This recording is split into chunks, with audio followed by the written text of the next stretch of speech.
내 맘대로 고집하며 온갖 죄를 저질렀네. 예수야, 이 죄인도 용서받을 수 있나요? 벌레만도 못한 내가 용서받을 수 있나요? 할렐루야. 하나님의 은혜가 여러분들 삶 가운데 함께하기를 예수님의 이름으로 축복합니다. 인침 세 번째 시간으로 인침의 현상에 대해서 말씀드리겠습니다.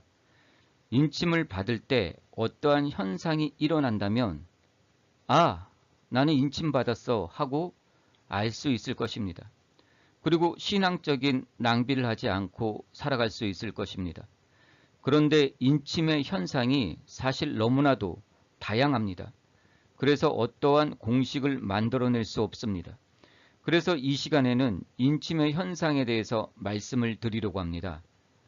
먼저 에스겔 9장 4절에는 가늠배 옷을 입고 서기관의 먹그릇을 찬 천사에게 가증한 일로 말미암아 탄식하며 우는 자의 이마에 펴라고 하셨습니다. 그렇지만 이 표를 받은 사람들의 모습은 그려지지 않고 있습니다. 다만 에스겔 10장 7절에는 가는 베옷을 한 천사가 숯불을 가져가는 장면이 나옵니다. 이것으로 미루어 보아서 하나님께서 그들을 거룩하게 하시는 것 같습니다. 그러므로 인을 맞을 때의 현상은 나오지 않지만 인을 맞은 후 그들은 거룩함의 옷을 입게 된 것 같습니다. 이제 신학의 인물들을 중심으로 인침을 받을 때의 내적, 외적 현상에 대해서 말씀드리겠습니다. 첫 번째 우리가 인침의 모습을 볼 것은 바로 예수님의 인침의 모습입니다. 마태복음 3장 16절로 17절에는 예수께서 세례를 받으시고 곧 물에서 올라오실새 하늘이 열리고 하나님의 성령이 비둘기같이 내려 자기 위에 임하심을 보시더니 하늘로서 소리가 있어 말씀하시되 이는 내 사랑하는 아들이요 내 기뻐하는 자라 하시니라. 예수님께서 침례를 받으시고 물에서 올라오실 때를 인침의 순간으로 볼 수 있습니다. 그 이유를 물에서 올라오실 때 이는 내 사랑하는 아들이요 내 기뻐하는 자라고 하늘에서 음성이 들렸기 때문입니다. 인침이란 너는 내 것이라는 표시이고 또한 너는 하나님의 아들이라는 표시라고 하였습니다. 그러므로 이 순간을 인침의 순간으로 볼 수 있습니다. 예수님의 인침의 순간의 모습은 하나님께서 내 아들이라는 보증과 함께 성령의 역사가 시작됨을 선포하고 있습니다. 하늘이 열리고 하나님의 성령이 비둘기같이 내려 임하신 것을 우리는 볼 수 있습니다. 성령이 비둘기같이 내려 임하신다는 것은 인치심의 일을 하시는 분이 성령님이시며 또한 인침 후에 성령님께서 내주하게 됨을 말하고 있습니다. 이제 성령의 일하심이 예수님 안에 있게 되는 것입니다. 마태복음 3장 17절에도 예수께서 요한에게 침례를 받으시고 올라오실 때 성령이 비둘기같이 임했다고 했으며 곧 이어서 마태복음 4장 1절에는 성령에게 이끌리어 마귀에게 시험을 받으러 광야로 가셨다고 했습니다. 또한 마가복음 1장 11절에 침례를 받으신 후에 12절엔 이어서 성령이 곧 예수를 광야로 이끌어 가셨다고 하셨습니다. 그러므로 인침을 받을 때의 현상은 외적인 현상은 없지만 내적으로 성령이 일하시기 시작하는 시점으로 볼 수 있습니다. 인침을 받는 자의 내면에 성령이 내주하기 시작한다고 볼 수 있습니다. 두 번째는 10명의 제자입니다. 요한복음 20장 19절로 23절은 이렇게 기록하고 있습니다. 이날 곧 안식구 첫날 저녁 때에 제자들이 유대인들을 두려워하여 모인 곳에 문을 닫았더니 예수께서 그 가운데 오사 서서 가라사대 너희에게 평강이 있을지어다 이 말씀을 하시고 솜과 옆구리를 보이시니 제자들이 주를 보고 기뻐하더라. 예수께서 또 가라사대 너희에게 평강이 있을지어다. 아버지께서 나를 보내신 것 같이 나도 너희를 보내노라. 이 말씀을 하시고 저희를 향하여 숨을 내쉬며 가라사대 성령을 받으라. 너희가 뉘죄든지 사하면 사하여질 것이요 뉘죄든지 그대로 두면 그대로 있으리라 하시니라. 예수님께서 숨을 내쉬며 성령을 받으라 하셨습니다. 이때가 10명의 제자가 인을 받는 장면입니다. 왜 10명의 제자입니까? 가롯 유다는 죽었습니다. 그리고 마띠아는 아직 뽑히기 전입니다. 그리고 도마가 이 현장에 없습니다. 그러므로 10제자가 인을 맞는 장면이라고 할 수 있습니다. 예수님께서 십자가에 못 박혀 죽으시고 부활하시어 제자들에게 나타나셨습니다. 그리고 그들에게 예수님의 찔린 창자국과 못자국을 보여주시면서 성령을 받으라 하시며 후 하고 숨을 내쉬셨습니다. 이때는 예수님이 십자가에 못 박혀 죽으시고 부활하시어 아직 승천하시기 전입니다. 예수님은 이후에 예루살렘을 떠나지 말고 아버지께서 보내실 성령을 기다리라고 하셨습니다. 사도행전 1장 5절에 너희는 몇 날이 못되어 성령으로 세대를 받으리라 하셨습니다. 이 두 차이는 무엇일까요? 요한복음 20장 22절에도 성령을 받으라 하셨습니다. 또한 사도행전 2장 1절에도 성령이 그들에게 임했습니다. 이때 제자들이 성령을 받으니 방언을 하고 은사를 하고 굉장한 능력이 생겼습니다. 즉 제자들이 오순절 날에 받은 성령은 능력을 받은 성령입니다. 극히 외적이라고 할 수 있습니다. 그런데 요한복음 20장 22절에 성령을 받으라 하고 후 하고 숨을 내쉬었는데 이것은 인침을 위한 성령입니다. 어떠한 특별한 외적인 현상이 일어나지 않고 있습니다. 다만 죄사함의 복음의 권능이 제자들에게 생긴 것을 볼 수 있습니다. 요한복음 20장 23절에 너희가 뉘죄든지 사하면 사하여질 것이요 뉘죄든지 그대로 두면 그대로 있으리라. 이것은 제자들에게 죄를 사하는 권세가 생긴 것이 아닙니다. 죄를 사하는 권세는 오직 하나님께만 있는 것입니다. 이것은 제자들이 복음을 전하고 그들이 복음을 받을 때 그들의 죄가 사해진다는 것입니다. 즉 그러므로 그들에게 죄사함의 복음을 전할 권한이 생긴 것이라고 할 수 있습니다. 죄사함의 복음을 전할 권한이 생긴 것입니다. 그러므로 인침 후에 그들은 죄사함의 복음을 전할 권한이 생겼다고 볼 수 있습니다. 이제 10제자 중 하나였던 도마가 인을 맞는 모습입니다. 요한복음 20장 24절에는 이렇게 기록하고 있습니다. 12제자 중 하나인 디도모라 하는 도마가 예수가 오셨을 때 함께 있지 아니하였습니다. 그리고 도마는 이렇게 얘기합니다. 내가 그 손에 못자국을 보며 내 손가락을 못자국에 넣으며 내 손을 그 옆구리에 넣어보지 않고는 믿지 않겠다. 제자들이 예수님을 보았다고 하니까 도마가 이렇게 얘기한 것입니다. 그리고 며칠 후에 도마 앞에 예수님이 나타나십니다. 예수님께서 이렇게 말씀하십니다. 내 손가락을 이리 내밀어 내 손을 보고 내 손을 내밀어 내 옆구리에 넣어보라. 그리고 믿음 없는 자가 되지 말고 믿는 자가 되라. 이렇게 말씀하셨습니다. 그러자 도마가 얘기하기를 나의 주시여 나의 하나님이시라고 고백합니다. 도마의 인침은 이렇게 이루어졌습니다. 먼저 말씀드렸죠. 10제자와 다르게 인침을 받았습니다. 도마는 10제자와 같이 있지 않았습니다. 10제자는 너희에게 성령이 있을지어다 하며 숨을 후 내쉴 때 주님께서 직접 인침을 하셨습니다. 그렇지만 도마는 믿을 때 인침을 받았습니다. 요한복음 20장 26절에 도마에게 이르시되 내 손가락을 이리 내밀어 내 손을 보고 내 손을 내밀어 내 옆구리에 넣어보라. 그리고 믿음 없는 자가 되지 말고 믿는 자가 되라. 도마에게는 쉼을 내쉬지 않았습니다. 그러자 도마가 대답하기를 나의 주시여 나의 하나님이시리다 라고 고백하였습니다. 즉 도마는 믿을 때 성령으로 인침을 받은 것입니다. 이 인침에 받는 순간을 요한복음 20장 32절은 이렇게 기록하고 있습니다.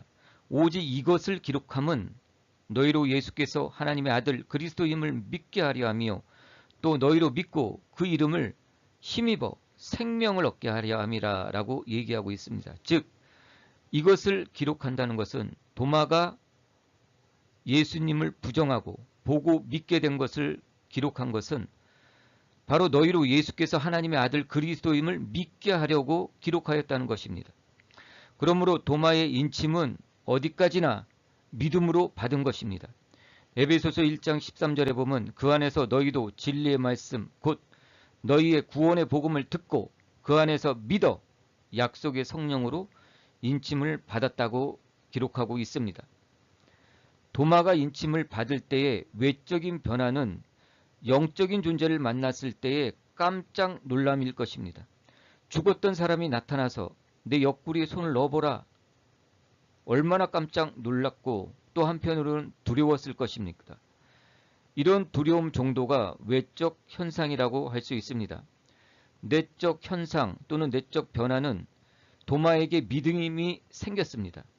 내가 그 손에 못자국을 보며 내 손을 그 못자국에 넣어보며 그 옆구리에 넣어보지 않고는 믿지 않겠다던 도마가 나의 주시여 나의 하나님이시라고 고백을 했습니다.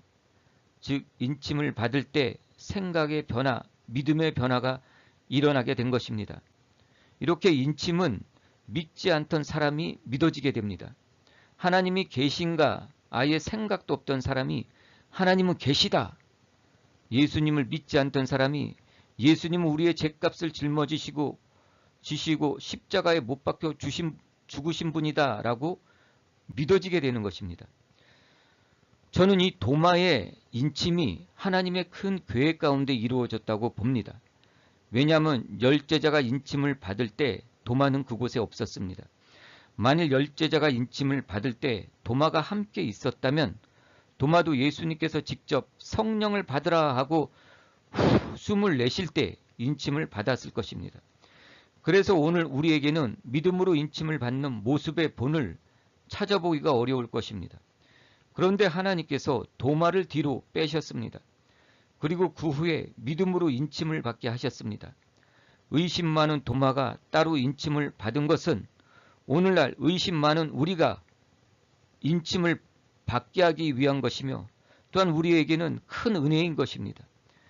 특히 성령의 시대에 살고 있는 우리들 또 이방인들과 일부 유대인들은 도마와 같은 모습으로 믿음으로 인침을 받게 되는 것입니다.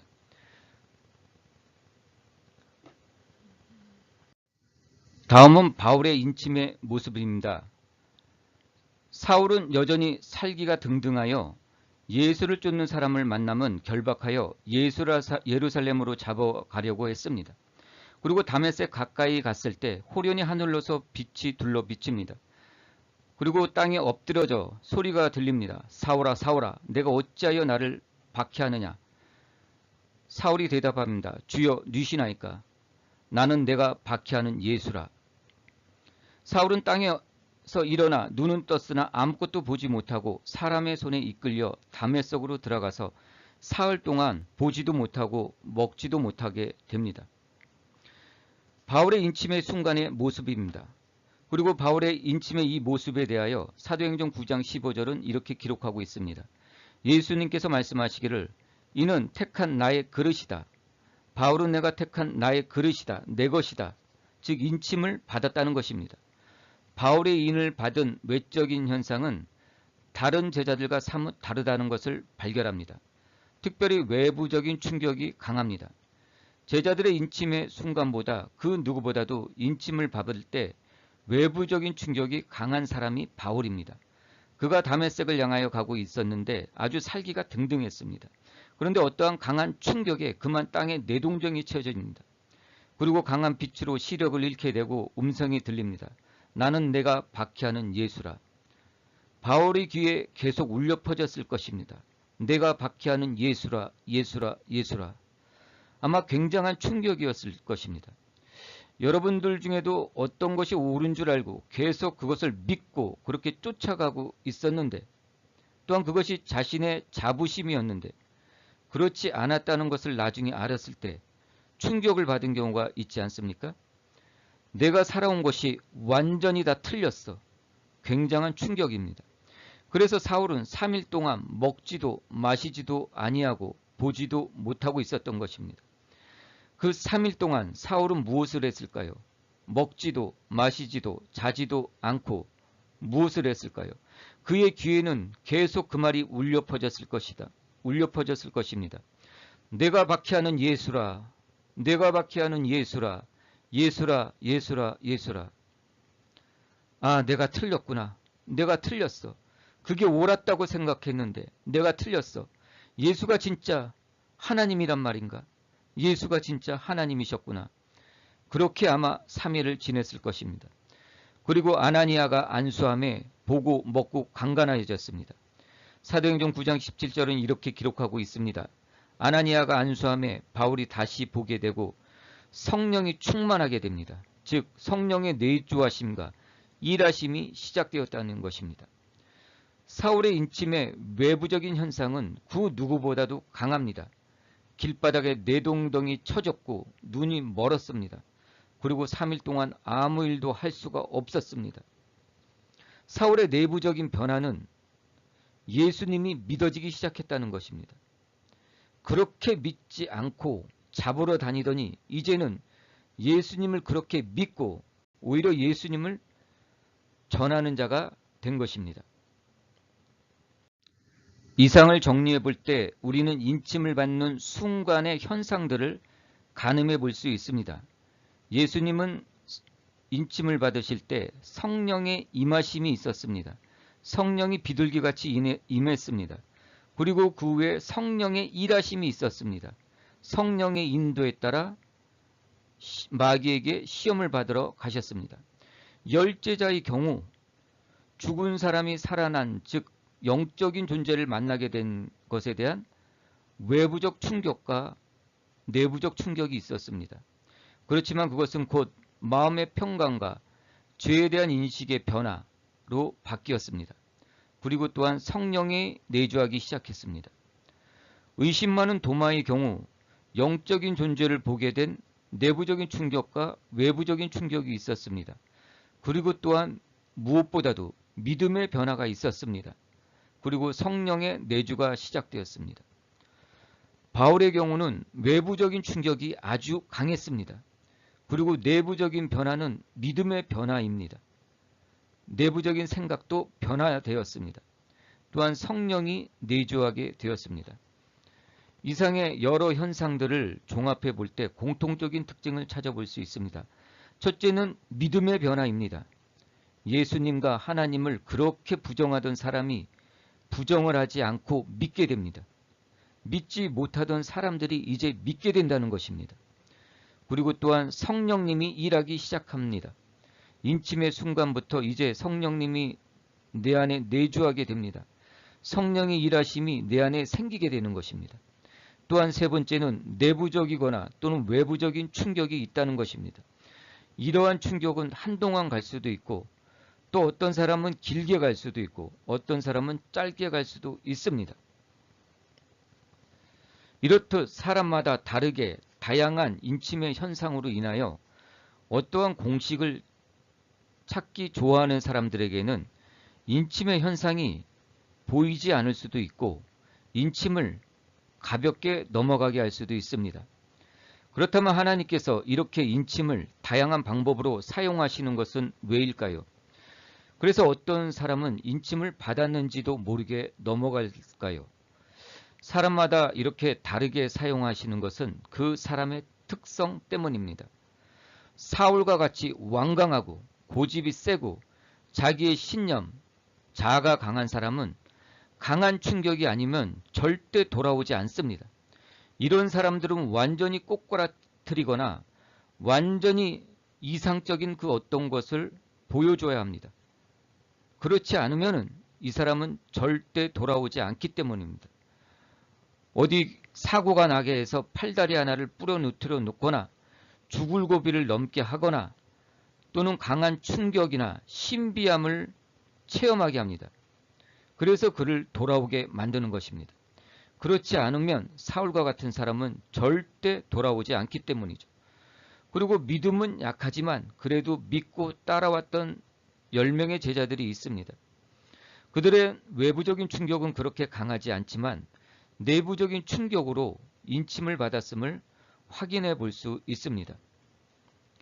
저의 경우는 약 20년 전에 꾸었던 꿈이 인침의 순간으로 기억됩니다. 그 꿈이 얼마나 강하고 살아있던지 20년이 지난 지금도 생생하게 기억이 납니다. 제가 20대 후반쯤 되었을 때의 꿈입니다. 저는 막 결혼을 했지만 신앙생활은 그렇게 열심히 하지 않고 있었습니다.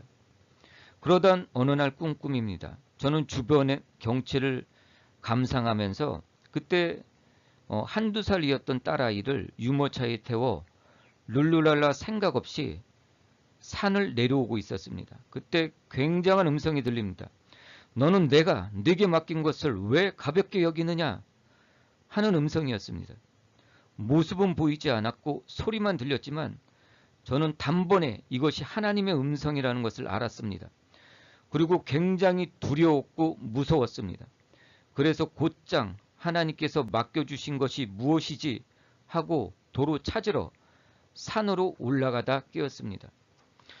그 후로 저는 신학을 하게 되었습니다. 그 꿈은 저에게 있어서 굉장히 두렵고 충격적인 꿈이었습니다. 20년이 지난 지금도 생생하게 기억이 납니다. 하나님께서 이렇게 다양한 방법으로 인침을 주시기 때문에 우리는 내가 인침을 받았는지 모르고 넘어가는 사람들도 있습니다. 그래서 바울은 인침의 보증으로 성령을 주셨다고 하셨습니다. 내가 인침을 받았는지 잘 모르겠다면 고린도후서 1장 21절로 22절을 읽어보십시오.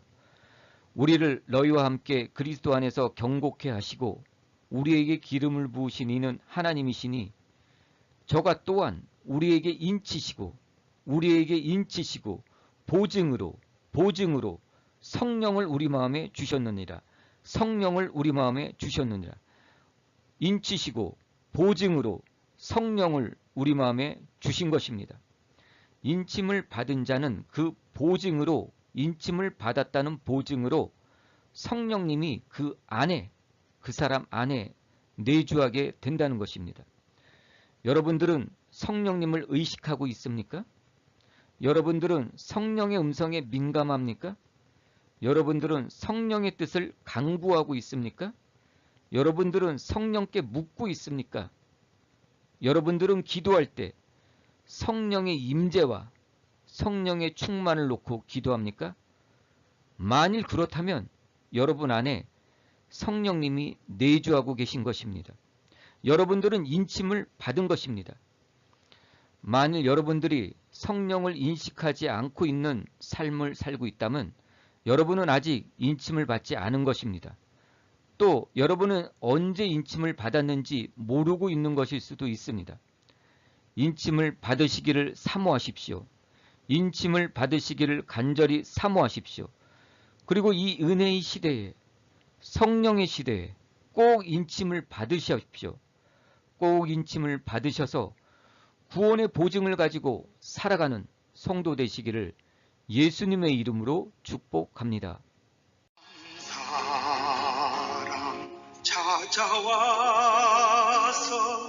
나의 친구가 되어도 병든 몸과 상한 마음